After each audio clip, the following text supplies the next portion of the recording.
एक और बड़ी खबर मिल रही है राजधानी जयपुर से। फोर्स इंडिया न्यूज की खबर के बाद जागा रणथंभौर प्रशासन। बाघिन T-84 एरोहेड को खोजने सुबह लगा दी गई है कई टीमें। सवाल खड़ा हो रहा था कि आखिर कहां गई एरोहेड।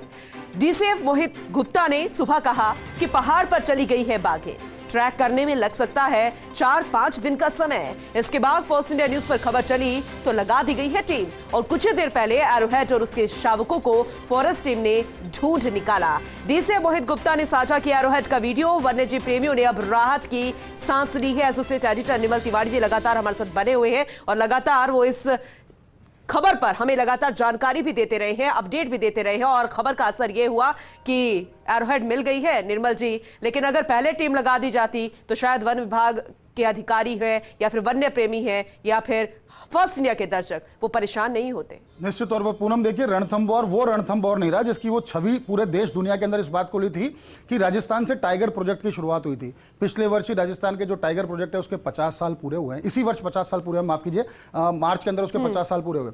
लेकिन रणथंभौर में इस समय पर्यटन पर ज्यादा फोकस ना जाता है अधिकारियों का और यही कारण था कि पर्यटन पे फोकस की वजह से जो पिछले फील्ड डायरेक्टर थे सेडूराम यादव, उनको अपना पद गंवाना पड़ा था। उनको उनकी रणथंभौर से विदाई हो गई थी।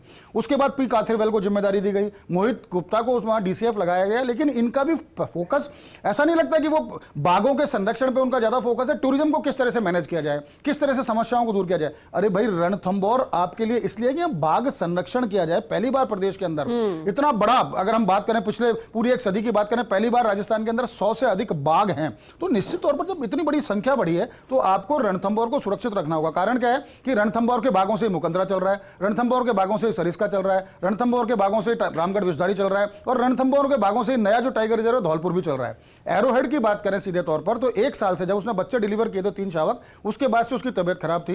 वो अपना वैट खुद उसका शिकार नहीं कर पा रही थी, उसको वैट डाला जा रहा था। उसके बावजूद लगातार उसकी मॉनिटरिंग के अंदर विफल रहा विभाग। अभी भी कहा जाता है कि उसको ट्रैंकुलाइज नहीं किया जा सकता क्योंकि उसके बच्चे छोटे हैं। ठीक है, तकनीकी तौर पर आप उसको ट्रैंकुलाइज नहीं कर सकते, समझ में आता है, लेकिन उसका इलाज तो किया जाए। बोले प्राकृतिक तौर पर इलाज कर लेगी। मोहित गुप्ता सीधे तौर पर ये कहते हैं पिछले 8-10 दिन से एरोहेड लगातार नहीं दिख रही। ये एरोहेड वही है, मैं आपको बता दूं पूनम, जो मछली जो इतना बड़ा लीजेंड रही है बाघों का, उस मछली की ही ये उसी संतान, उसी के परिवार से, उसी के कुटुंब से है। मछली ने कृष्णा से एरोहेड, एरोहेड से रिद्धि सिद्धि और रिद्धि ने भी अब बच्चे डिलीवर कर दिए हैं। तो एरोहेड 8-10 दिन से नहीं मिल रही थी उसको। लगातार हम मोहित गुप्ता से हमारी बातचीत थी, सुबह हमने उनसे बातचीत की कि एरोहेड कहां है, तो बोले निर्मल जी वो शायद पहाड़ पर चली गई। अब उनसे पूछिए कि एक बीमार बाघिन जो अपना शिकार तक नहीं कर पा रही वो कैसे पहाड़ चढ़ेगी। चलिए पहाड़ पर चढ़ गई, बोलते 4-5 दिन लगेंगे, वो ट्रैक होने में आपको बता दिया जाएगा। फिर हमने फर्स्ट इंडिया न्यूज पर खबर प्रसारित की क्योंकि हम बाघ संरक्षण को लेकर कंसर्न है। हम चाहते हैं कि देश दुनिया में बाघ संरक्षण का जो हमने एक संदेश दिया है वो आगे पहुंचे।